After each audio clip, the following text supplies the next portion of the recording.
I swear by the sun god Utah on this very day, and my younger brothers shall be witness of it, in foreign lands where the sons of Sumer are not known, where people do not have the use of paved roads, where they have no access to the written word, that I, the firstborn son, am a fashioner of words, a composer of songs, a composer of words, and that they will recite my songs as heavenly writings, and that they will bow down before my words.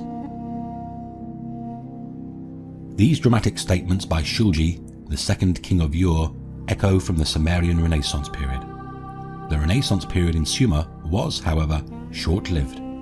Kingdoms of Sumeria is the story of these mysterious people and their successors.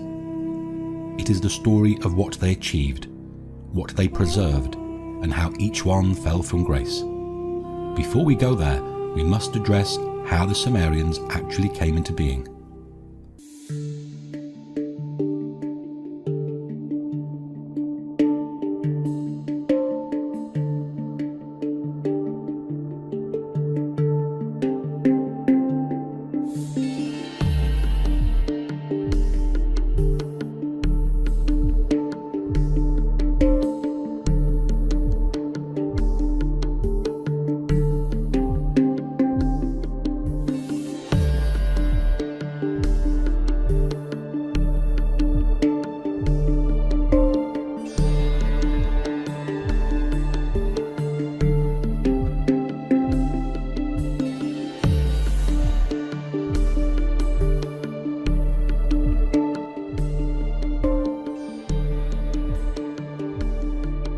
Sumerian history is purported to begin around the 5th millennium BC, when a people known as the Ubaid culture established settlements in the region that became known later as Sumer.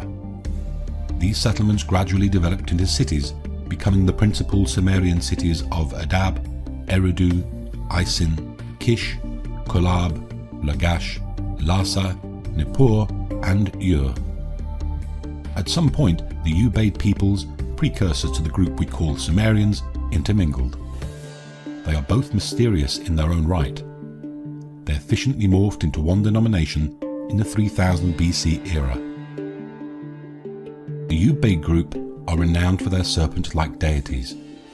The site where the unusual artifacts were discovered is called Tel al-Ubaid, although figurines have also been found in Ur and Eridu. The al-Ubaid site has very little left, just a small amount, about half a kilometre in diameter and 2 metres above the ground. It was Harry Reginald Howell whom, in 1919, unearthed male and female figurines.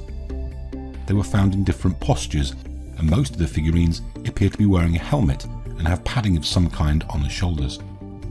Other figurines were found to hold a staff or sceptre, possibly as a symbol of justice and ruling. Each figurine has a different pose, but the strangest of all are the female figurines nurturing babies suckling milk. The child is also represented as a serpent-type creature. The figurines are always presented with long heads, almond-shaped eyes, long tapered faces, and a snake-like nose. What exactly they represent is completely unknown. According to archaeologists, their postures, such as a female figure breastfeeding, do not suggest that they were ritualistic objects. So, what did these snake-like figures represent then? Whatever they were, they appear to have been important to the ancient Ubaid people.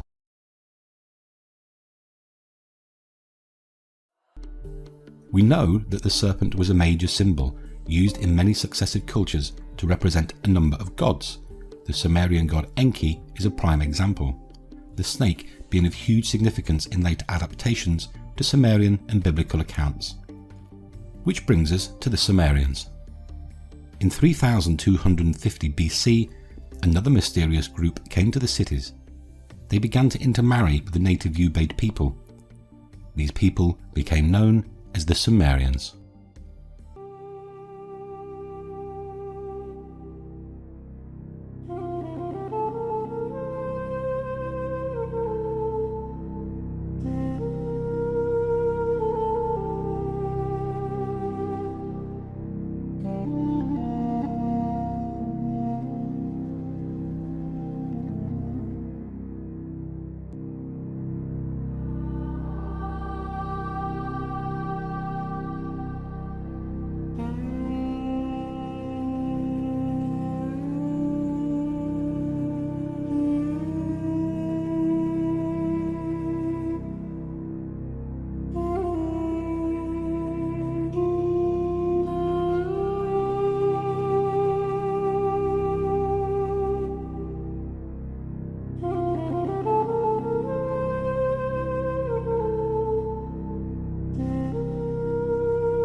Interestingly, no one can be sure where the Sumerian homeland is. When we speak in later periods of Sumerian culture, in the era of 3000 BC onwards, we are technically speaking of the fusion of the Ubaid and Sumerian groups. There are claims that they are Semites who moved in from the west, and there are beliefs that they have migrated from northeastern Mesopotamia. The Semite perspective likely stems from the later influx of Amorites. The Amorites were likely the biblical giants of Canaan, which we'll discuss later. There is notably a concerted effort to claim the heritage of the Sumerians.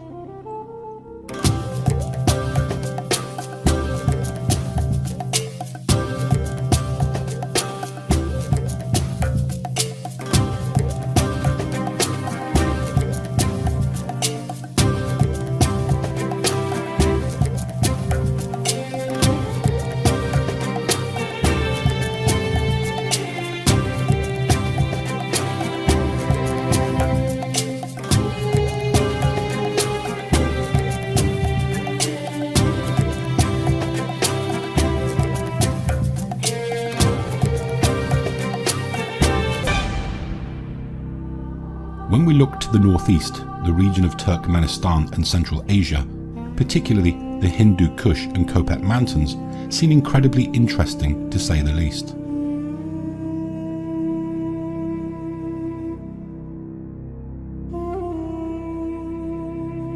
We know the Sumerians had a complete obsession with lapis lazuli. The Epic of Gilgamesh even tells us that the mythological beliefs revolve around the mineral lapis. They believed their gods in lapis lazuli palaces, the sun, moon, and Venus would rise from the lapis palaces to travel the sky and return to the palaces at night.